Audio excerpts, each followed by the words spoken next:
Welcome to Unit 7.6. Today we're going to be talking about separation of variables or general solutions. So let's recall what implicit differentiation is. Implicit differentiation just means when there is two terms on one side. For example, I have x plus y equals 2. That is the implicit differentiation. So when we talk about separation of variables, that means that we're just going to do implicit differentiation but backwards. So let's start with an example to see how this is. And we're going to see some steps along the way. So if I had the equation dy over dx equals x squared over y, the first step I want to do is get all my y's to one side. So in this equation, my y variables are only dy and y. So to get dx to the other side and y to one side, I'm going to multiply y on both sides. And then I'm also going to multiply dx to both sides. Doing that, I get dy times y equals dx times x squared. And that has made all my y variables to one side.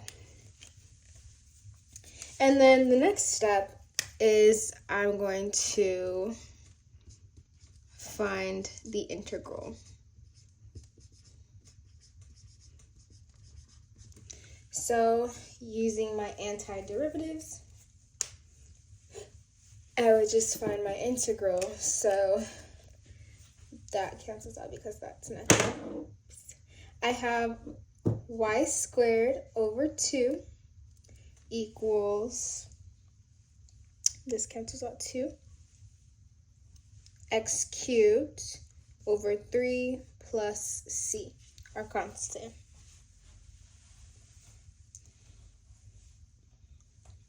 So the reason why I don't have a constant on the y side is because all I would have to do is put my constants on one side, the non-y side, of course.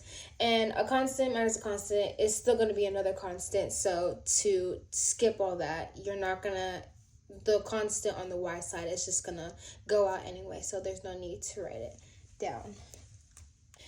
Then the last step I would have to do is solve for y. So with this equation, I would have to multiply 2 to both sides. 2 times 2, that would give me y squared. Ooh, let me make it higher because I don't have any space. That'll give me y squared equals 2 over 3 x cubed plus c. And I would square root everything to give me y equals plus or minus the square root of 2 over 3 x cubed plus c. And that would be